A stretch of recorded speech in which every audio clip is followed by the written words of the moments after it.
이 종교는 그 종교의 상징을, 종교를 대표하는 상징을 가지고 있습니다.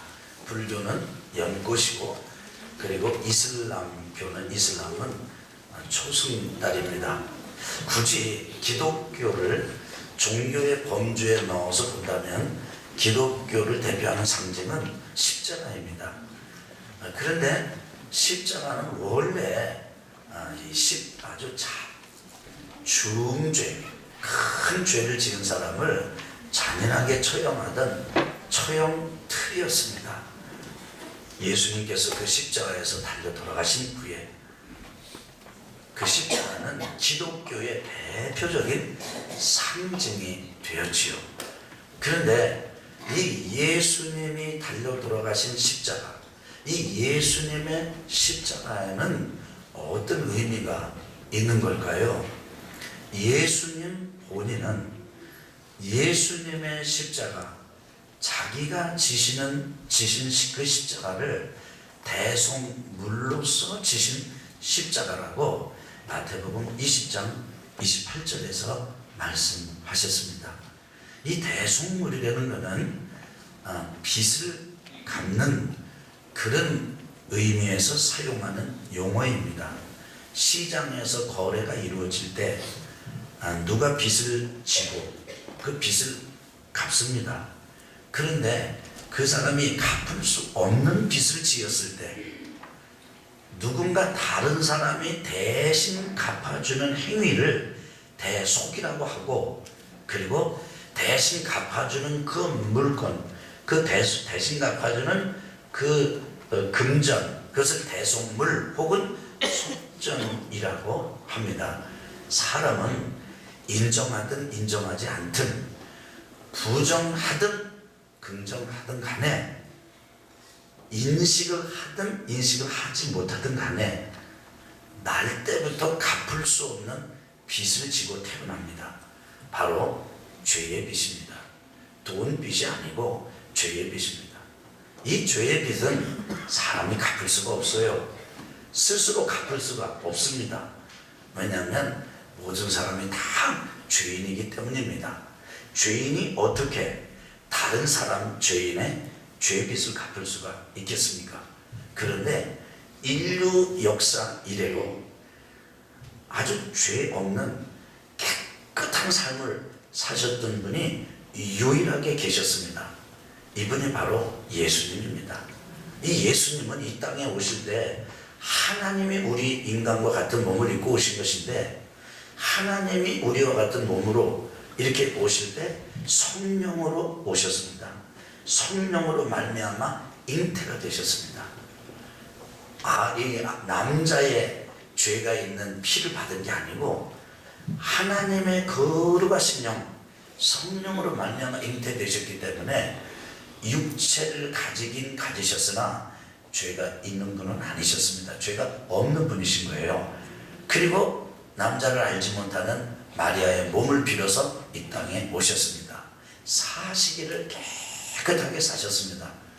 그런데 그 예수님께서 유일하게 십자가에서 죄 없이 깨끗한 자기 목숨, 피, 그 흠없고 점도 없는 보배로운 피를 이렇게 쏟아주시고 내어주셔서 여러분과 제가 갚을 수 없는 죄의 빚을 대신 갚아주신 것입니다. 대속을 하셨고 대속물이 되신 것입니다. 그래서 그 예수님이 주인인 인생을 사는 사람은 죄의 빚 가운데 허덕일 필요가 없습니다. 종이 될 필요가 없고 노예가 될 필요가 없고, 그 노예와 죄의 종의 저주에 묶여서 지낼 이유가 없습니다. 왜냐하면 우리 죄 없으신 예수님께서 그 죄에 우리가 진 빚을 갚아 주셨기 때문입니다. 그렇기 때문에 예수님은 이 사실을 계속해서 기회가 달 때마다, 제자들의 마음이 열릴 때마다, 제자들이 깨달을 만할 때마다, 제자들이 마음을 열어서 들을 수 있을 만할 때마다 계속해서 자신의 십자가의 죽음을 예고하시고 알려주신 것입니다. 이것이 예수님이 보신 예수님의 십자가예요. 이런 점에서 예수님의 십자가는 따라합시다. 대속의 십자가. 아멘. 그래서 이제 여러분과 제가 완벽해졌다는 의미가 아니라 여러분과 제가 이제는 죄도 안 짓고 뭐 생각도 나쁜 생각이 하나도 안 나고 뭐 이런 그냥 아주 신과 같은 존재가 되었다, 그런 의미가 아니고요. 예수님께서 우리의 죄의 빚을 갚아주심으로 드디어 여러분과 제가 그 예수님을 영접하면 하나님의 자녀가 되는, 아들이 되고 딸이 되는 그런 은혜를 누릴 수가 있게 된 것입니다. 이게 왜 중요하냐면요, 여러분, 우리가 예수 그리스도를 주님으로 영접하고 하나님의 자녀로 살면서도 넘어지지 않아야 되겠지만은 넘어질 때가 있습니다. 마음이 다 깨끗해야 되겠지만은 마음이 지저분해질 때도 있습니다. 이런 점에서 우리가 넘어지고 실수하고 그리고 죄에 떨어질 수가 있어요. 근데 중요한 건 뭐냐면 하나님의 아들과 딸로서 넘어진 것이고 하나님의 아들과 딸로서 떨어진 것이지 불신자 마귀의 자녀인 상태에서 떨어진 게 아닙니다. 마귀의 종된 상태에서 떨어진 게 아닙니다. 죄의 종된 상태에서 떨어진 게 아닙니다. 우리는 여전히 예수님을 영접하고 하나님을 아버지라고 부르는 믿음이 분명하다면 우리는 확실하게 이제는 마귀의 자녀도 아니요, 죄의 종도 노예도 아니요, 하나님의 자녀인 것입니다. 근데 이렇게 넘어져도 하나님의 자녀로 넘어지고 다시 일어나서 털고 예수님의 이름으로 하나님 앞에 나오고 예수님의 보혈을 다시 한번 우리가 재확인하고 하나님의 용서를 다시 한번 확인하고 받아들이고 고백하고 이러면서 이제 우리가 살아가게 되면은 여러분 완전히 사람이 바뀌게 되어 있습니다. 사람이 바뀌게 되는데 무질서한 사람이 질서를 갖게 되고요, 어둠에 있던 사람이 어둠을 벗어나 빛된 삶을 살게 되고요. 여러분, 그야말로 죽음의 문화, 죽음의 삶을 살던 사람이 생명의 삶을 살게 되는 것입니다. 변화가 일어납니다. 이런 점에서 예수님의 십자가, 대속의 십자가는 세상 사람들이 볼 때는 미련하게 보일지라도 우리 믿고 구원받아 하나님의 자녀가 된 우리에게는 하나님의 능력입니다. 하나님의 능력입니다. 그래서 여러분과 저는 죄를 이길 수 없지만 죄를 이겨놓고 죄의 빚을 갚아놓으신 예수님이 우리 안에 계시고 내가 죽고 그 예수님이 살면 우리는 죄를 예수님의 도우심으로 이길 수가 있습니다. 자유할 수 있는 것입니다. 예수님의 십자가, 대속의 십자가가 여러분과 저의 십자가가 되기를, 그래서 대속의 십자가의 은혜가 믿음으로 여러분과 저의 인격과 삶과 인생에서 아주 실제가 되기를 주의 이름으로 축원합니다. 여러분, 오늘은 본인이 보셨던 십자가가 아니고 세례 요한이 예수님의 십자가를 어떻게 보시고 소개하고 가르치셨는가에 대해서 말씀을 증거하려고 합니다. 세례 요한은 누굽니까? 예수님보다 6달 먼저 태어나신 분입니다. 선지자로 살았습니다. 이 세례 요한은 자기 자신을 뭐라고 자처했느냐면 예수님이 오시는 길을 예비하는 광야의 소리다, 이렇게 자처를 하셨습니다. 이 세례 요한은요, 무엇을 가지고 인생의 가장 큰 아주 뜻을 두고 살았느냐 하면은 성결, 거룩, 깨끗해지는 것에 대해서 아주 초집중하는 삶을 살았습니다. 세례 요한은 하나님의 은혜 가운데 광야로 나가서 하나님의 은혜 가운데 거룩한 삶을 추구했습니다. 선지자의 길을 갔습니다. 그러면서 세례 요한은 두 가지를 깨닫습니다. 첫째는 세상이 더럽다라는 걸 깨닫습니다. 죄가 너무나 많다는 걸 깨닫습니다. 두 번째는 이 세상의 죄, 인간 다른 것보다 세상 사람들이 깨끗해져야만 세상에 소망이 있다, 이런 생각을 갖게 됩니다. 그러면서부터 세례 요한은 세례 운동을 벌입니다. 그래서 세례 요한이라고 부릅니다. 어떤 세례냐면 회개의 세례입니다. 이제까지 악한 삶, 지저분한 삶을 그만두고 이제는 세례 침과 물에 들어갔다가 다시 한번 나오면서 이제부터 이 종교 정결 예식을 행하면서 세례 예식을 행하면서 내가 이제는 깨끗하게 살리라, 이렇게 이제 다짐하는 그런 운동을 벌였습니다. 이 운동이 얼마나 강력한 영향력과 파급력을 가지고 있었던지 사람들이 많이 아주 벌떼처럼 세례 요한을 찾아서 세례를 받았습니다. 회개의 세례를 받는 일을 했습니다. 근데 요한은요, 이 점에 대해서 굉장히 아주 그냥 전부 삶의 의미를 여기에 두고 살았기 때문에 거짓된 이 깨끗함, 이런 거에 대해서는 그냥 뭐 용납을 하지 않았어요. 우리 한번 옆에 분하고 인사를 하시는데 깨끗하시기를 축복합니다. 그렇게 한번 인사하겠습니다.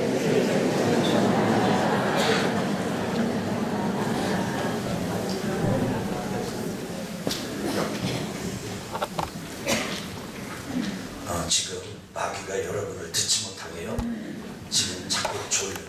자기들이 이 속은 그렇지 않은데 겉으로는 우리도 깨끗하게 살아보자, 그러고 이제 나왔어요. 세례받으러 나왔어요. 세례 요한한테. 그러니까 세례 요한이 그걸 다 간파하고, 독사의 새끼들이라고, 너희가 누가 너에게 임박한 진노 심판을 피하라고 그러더냐. 너희들이 진짜 세례를 받을 거면 예식으로만 하지 말고 종교적인 제의로만 하지 말고 너 진짜 깨끗하게 살아라, 이렇게 아주 강력하게 선포한 사람이 세례 요한입니다. 이 세례 요한이 자기를 따르는 제자들한테 예수님이 자기에게 나오시는 것을 보고, 오늘 말씀 한번 보세요. 예수님이 누구에게 나왔는지. 예수님이 요한에게 나왔습니다. 예수님이 요한에게 이렇게 다가오시는 거예요.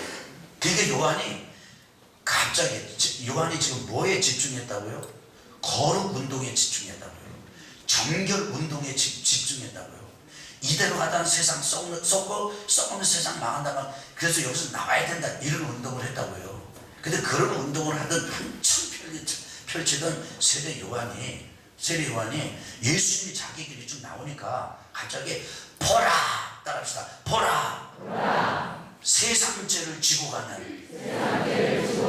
하나님의 어린 양이로다. 그렇게 소개를 하는 거예요.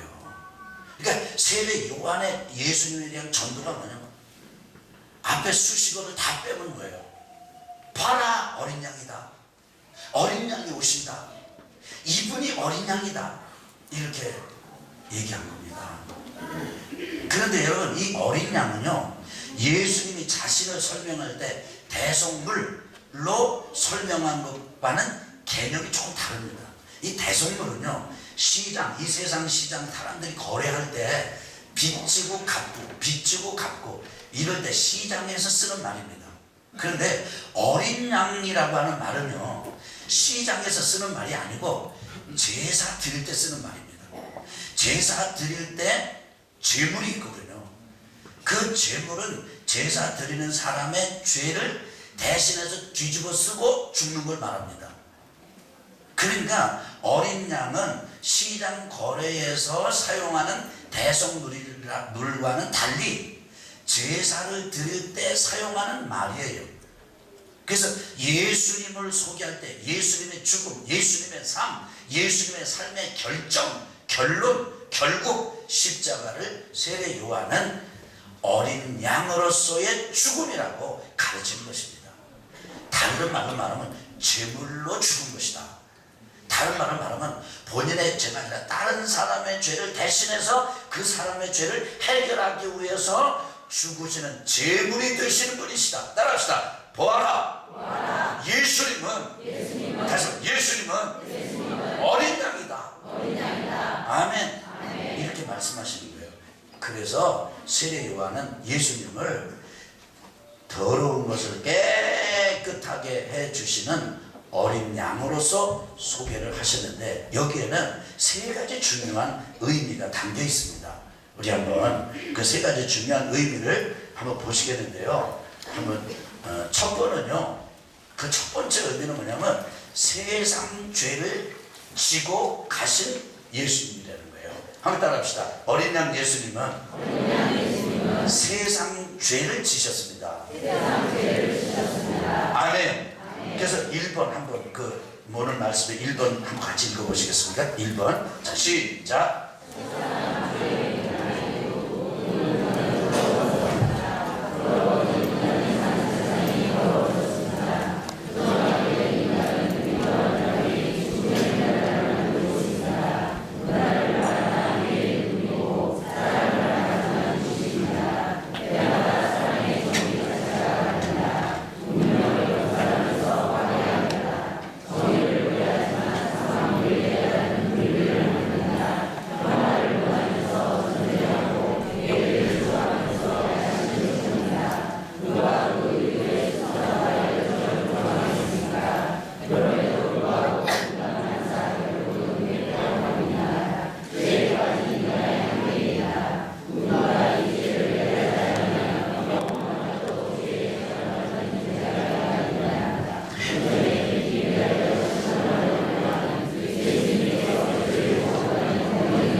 여러분, 그 세례 요한이 그렇게 고민하고 그렇게 아주 자신의 생을 다 바쳐가지고 한 일이 세상을 깨끗하게 하자, 사람을 정결하게 하자, 그리고 회개의 세례 운동이었다는 사실을 기억하시길 바랍니다.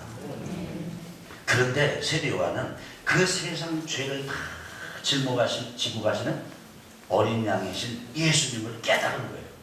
예수님이 바로 세상의 죄를 지고 가시는 분이라는 사실을 깨달은 것입니다. 여러분, 따라합시다. 세상은 한마디로 죄다. 여러분, 세상에 소망을 둘 게 없어요. 세상에 희망을 둘 게 없어요. 생각해 보세요. 부부를 봅시다.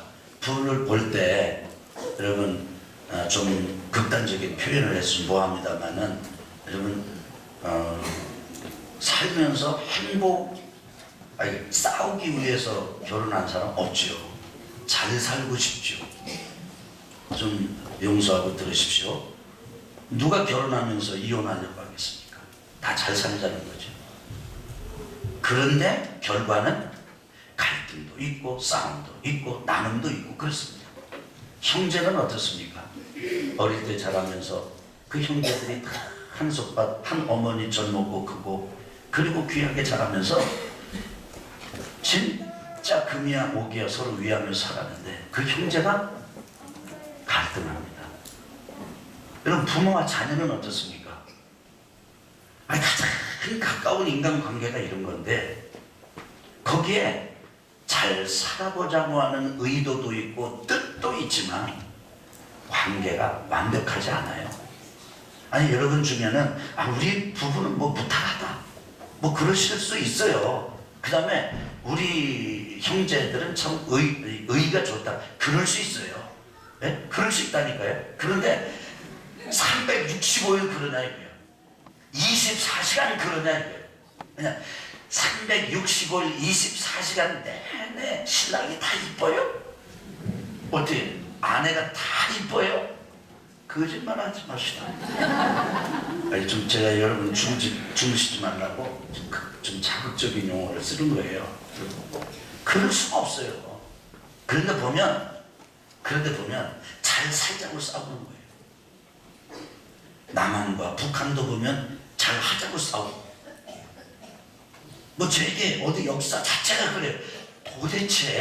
도대체 인간이 이게 어떻게 된 겁니까?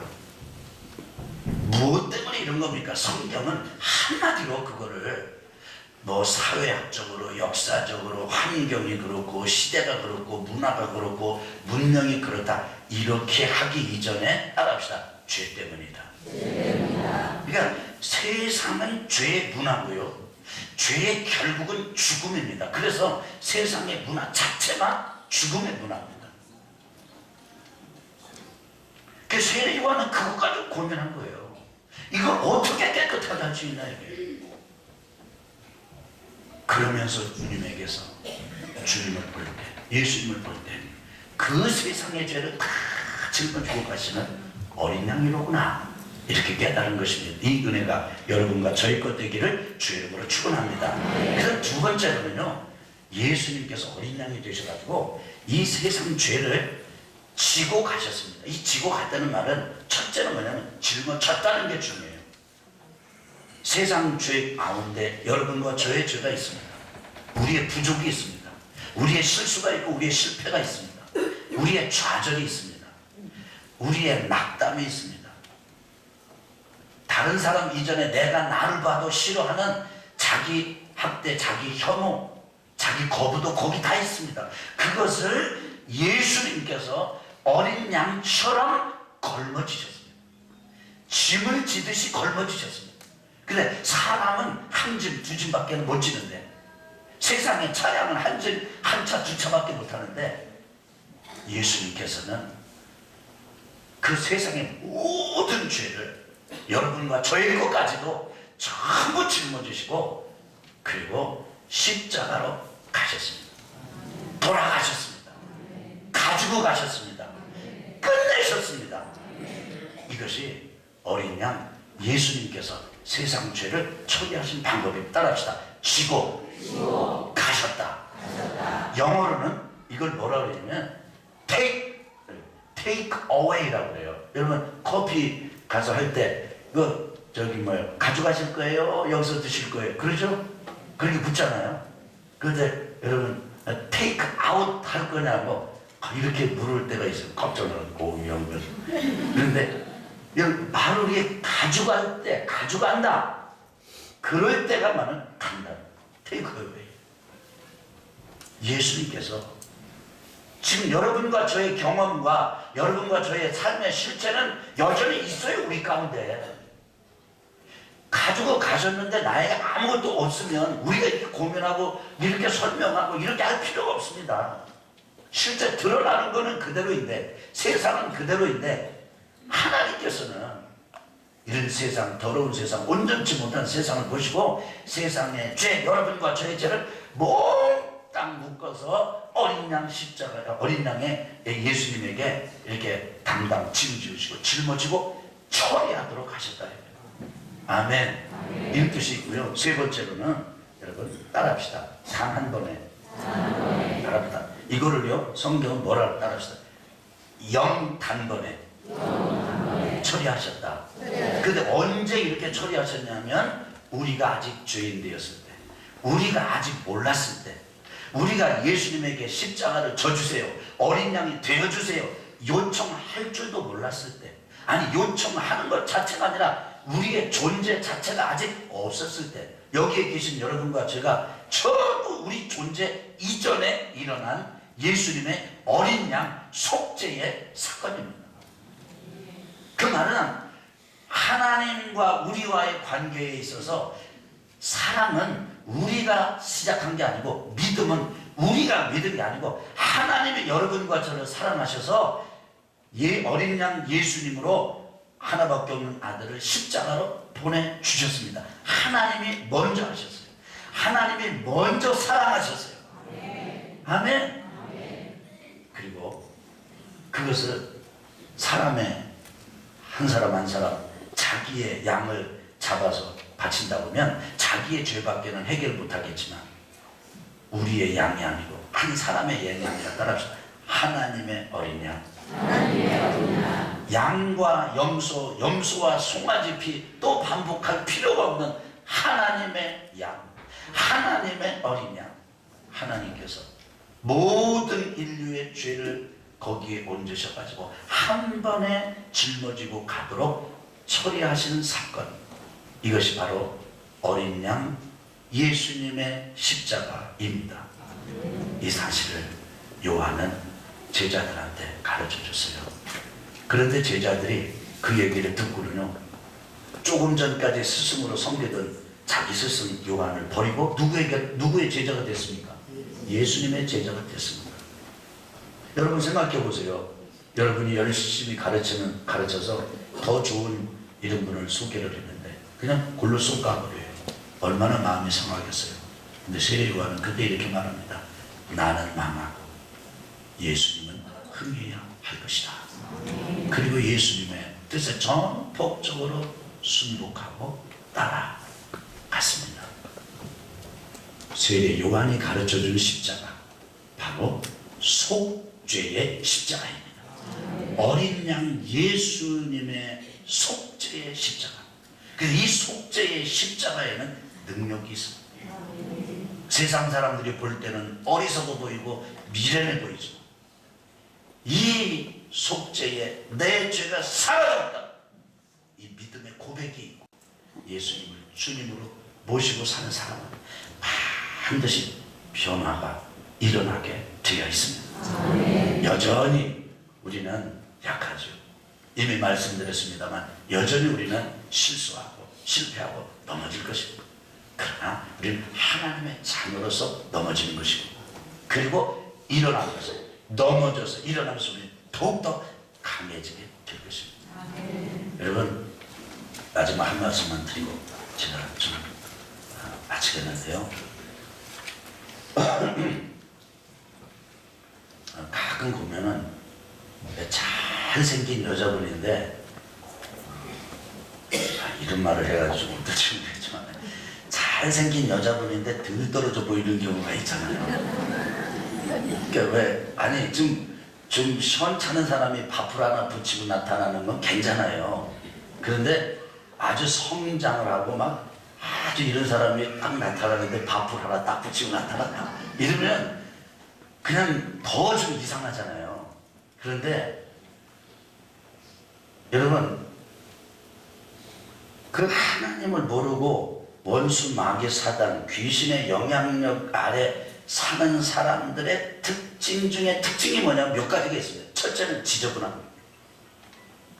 여러분 한번 여러분의 집을 생각해 보세요. 여러분 방 어때요? 혹시 저기 불도저 갖다가 밀어가지고 치워야 될 만큼 혹시 뭐 막 엉망입니까? 막 옷이 쌓여 있고 그냥 막 이렇습니까? 그러면 여러분의 삶에 그러니까 좀 그 어둠의 영들이 지금 있는 거예요. 공격이 있는 거예요. 하여튼 귀신들의 영향력 아래에 있는 사람들은 일단 더러워요. 근데 집에 가도 더러워요. 아주. 그래서 따라합시다. 집은 밝게 놓고 살자. 우리 누님들 전기세 아끼려고 불 다 끄고 희비시하게 살기로 절대 그러지 마세요. 그건요 매우 어리석은 일이에요. 희비시 해놓고 어두컴컴하게 살아가지고 우울증 걸려가지고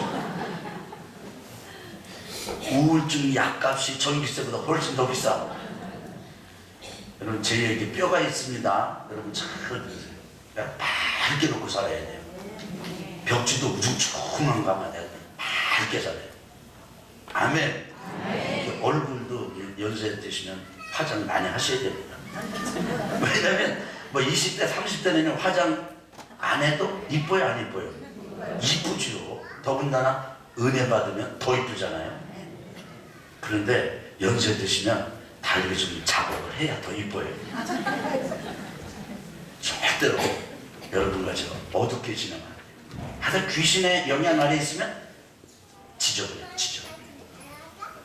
여러분 자녀들 볼 때 집을 방을 정리도 안 하고 그냥 막 이렇게 하면 이게 틈탔구나. 그럼 가서 자꾸 기도해야 돼요. 두 번째는요 질서가 없어요. 일어나는 시간 잠자는 시간 이게 소지 대중이 없어요. 대중. 그리고는 이게 거꾸로 살아요. 이게 참 중요해요. 그 다음에 세 번째 특징이 뭐냐면 먹고 마시는 게 달라요. 여러분 이게 여러분들 제가 가끔 하다 보면 우리 성도님들이 저기서 오는데 그분이 이제 셋입니다. 잘 몰라. 담배를 이렇게 오세요. 근데 그러면 저는 이제 아는 척 못해요. 그래서 우리 청년 중에 하나가 아주 그냥 근데 요렇게 나 뭐 지나가서 그냥 여러분 이상해요. 하여간 어둠의 영향력 안에 들어가면요, 마시는 게 알코올이고 꼭 취하는 게 이상한 것만 가서 먹어요. 그런데 참 미안한 건요, 그렇게 잘생긴 여자도 그렇게 어두컴컴하고 그렇게 막 대중 없이 살고 아무거나 먹고 살면요, 사람이 이상하게 사람이 가만히 들여다보고 챙겨보면 이쁜데 전체로는 안 보여요. 이 사람 왜 이렇지? 이렇게 느낄 때가 있어요. 그런데 이런 사람이 예수님을 다 마음속에 모시고 예수님을 주인 삼고, 아멘. 아멘. 예수님 어린 양 속죄의 십자가의 은혜를 깨닫고, 어두운 영들이 더러운 귀신들이 내 인생을 갉아먹은 것들이 그것이 죄였는데, 틈탔던 것들이 죄였는데, 그 내 죄를 우리 어린 양 되신 예수님께서 다 몸에 다 짊어지시고 돌아가 주셨구나. 피 쏟아 주셨구나. 그럼 내가 지금 있는 건 뭐냐? 이건 그야말로 주님께서 없애주신 것인데 내가 지금 이렇게 공격을 당하고 있구나 깨닫고요, 주님의 이름 부르고 성령님의 도우심을 구하고 하나님 아버지를 부르면요, 여러분 참 이상한 건요, 사람이 먹는 게 달라지고 마시는 게 달라져요. 일찍 일어나고 일찍 이렇게 합니다. 일찍 자고 일찍 일어나. 그 다음에 또 질서가 지저분해지게 이게 하나도 치워집니다. 옷도요, 여러분 좋은 옷인데도 지저분하게 입는 사람이 있는데, 이런 은혜가 다 임하고 나면요, 머리 빗는 것부터 달라지고 얼굴 표정부터 달라지고 옷 입는 것부터 달라지고, 그래서 수수하게 입었는데도요 그렇게 잘 어울리고요. 그래서 보면 옛날 사람은 어디로 가고 새 사람이 왔어. 아멘. 아멘. 이게 어린 양 속죄의 십자가의 은혜를 경험하는 성도의 삶입니다. 아직 이게 정리가 안 되셨습니까? 아직 이게 정리가 안 되셨습니까? 아직 좀 무질서하십니까? 아직 좀 더럽습니까? 아니, 겉으로는 어느 정도 정리가 됐는데 속은 아직도 들끓고 있습니까? 여러분과 제가 어린 양 속죄의 십자가, 어린 양 예수님의 속죄의 십자가의 은혜가 그곳까지 필요한 사람이라는 사실을 인정하십시오. 그리고 고백하십시오. 참 베풀어 주시는 데 감사합니다. 그런데 제게는 더 필요합니다. 저에게 어린 양 예수님 속죄하신 그 십자가의 은혜를 입혀 주옵소서. 생각에 입혀 주시고 말에 입혀 주시고 내 행실에 입혀 주셔서 이제는 내 성품과 그리고 저의 전부가 주님의 자녀로 온전하게 하여 주옵소서. 이것이 여러분과 저의 기도가 되어야 할 것입니다. 이 은혜가 여러분과 저의 것이 되기를 이 한 주간 주님의 이름으로 축원합니다. 우리 찬송가 268장